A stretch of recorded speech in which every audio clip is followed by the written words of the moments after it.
Hello and welcome back to our channel. So today in this video we are going to discuss about how to mint or create NFTs on OpenSea. So without wasting much of our time, let's get straight into the video.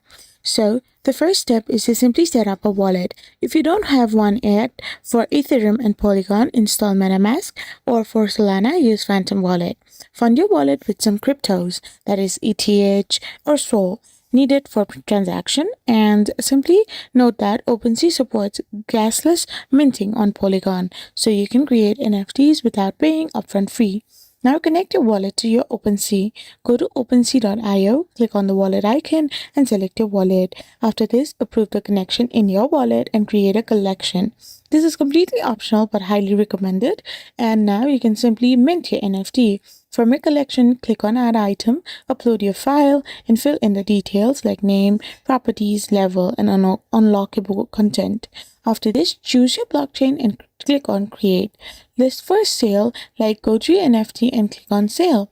After this, you can simply promote your NFT and you're all done. I hope you found this video helpful, so don't forget to hit that subscribe button and do give us a thumbs up.